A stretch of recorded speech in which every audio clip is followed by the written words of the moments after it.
Hello, Stampers. This is Yana Smakula for My Favorite Things. Welcome back for another video tutorial. In this video, I have different style Christmas cards for you. One that's very clean and simple, and one that's a lot more dramatic. Both are using the same stamp set, the Maud and Mary set from MFT Stamps. The Maud and Mary set is small yet mighty. It features a modern graphic Christmas tree comprised of simple diagonal lines. The simplicity of the tree adds a ton to its versatility. To me, this stamp set screamed heat embossing, so I heat embossed the Christmas tree image in gold embossing powder. Now, the color of the background panel that you do your embossing on dictates the style of your card in a way. I did one on white cardstock and then one on colored cardstock for very different looks.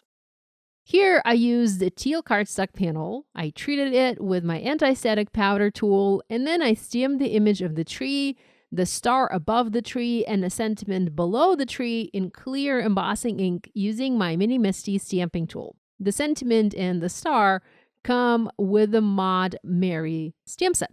Now, I love simple things, and this stamp set is right up my alley with all of the clean and simple lines.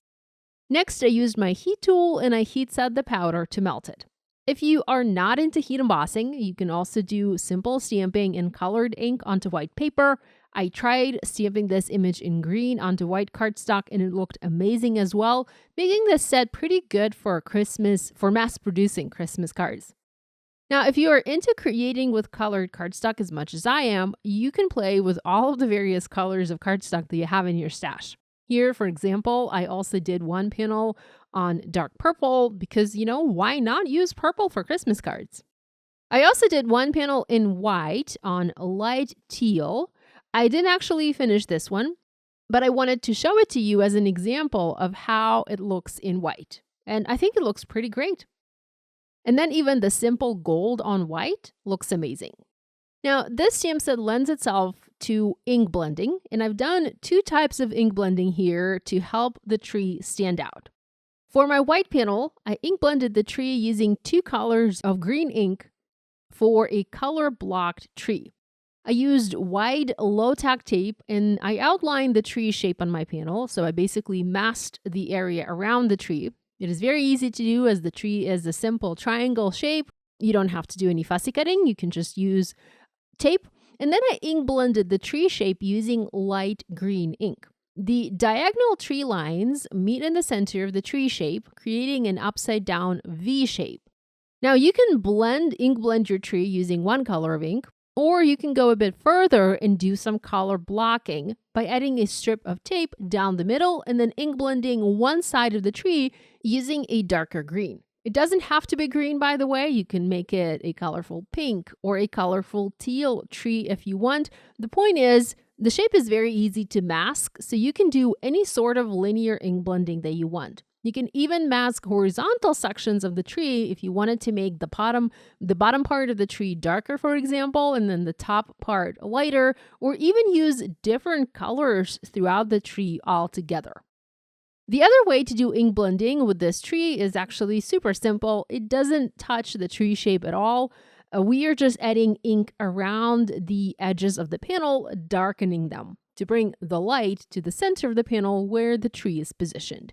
Now, this is a super old trick, super old technique, adding ink blending around the edges, but it works every single time. So simply pick the ink color that's one shade darker for your ink blending. You can also use two colors of ink, one that's significantly darker and one that's just a shade darker to create a seamless blend. So for my white panel, I did ink blending off the tree, and then for my colored panels, I did not touch the tree, but I rather ink blended the cardstock, the panel, around the tree shape.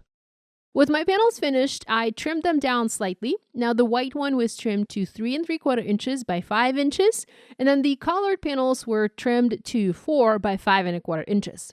I then used fun foam and foam mounted these panels onto A2 card bases. I used a white card base covered with gray cardstock for the green ink blended tree. And then I used colored cardstock card bases for the colored panels, and I matched the colors of the card bases to my panels. Now, the tree also lends itself to all sorts of decorations, of course. I mean, it's a Christmas tree. Surely you would want to decorate it. You can use various embellishments from your stash, and we all know that we have a lot of those. But if you want to keep things simple, perhaps, if you are mass producing this type of design, this type of card, because it is a very simple one to mass produce, and maybe if you want to keep this card flatter, you can go with glitter cardstock and circle die cuts. That's what I did. I just wanted to keep things simple. So we all have tiny circle dies in our stash, and we can easily make little bubble ornaments for these trees. So I die cut circles from various colors of glitter cardstock to match the colors of my tree. I used red, green, and teal for the green tree. And then the colored trees were embellished using matching baubles. I tried to go monochromatic, but it didn't work on every panel. So I used dark and light purple along with silver for my purple card, and then green and teal and silver for the teal card. I also added white pen dots onto my purple card just for fun. I wasn't sure if that would look good. I wasn't sure if I would like it. So I was kind of very cautious when adding the dots, but I did like it in the end. It added a little bit extra flair and whimsy to this card.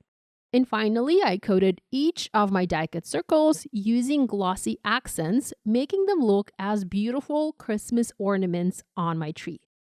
I did set the cards aside overnight to let the glossy accents dry, and then they were all nice and finished by the next morning.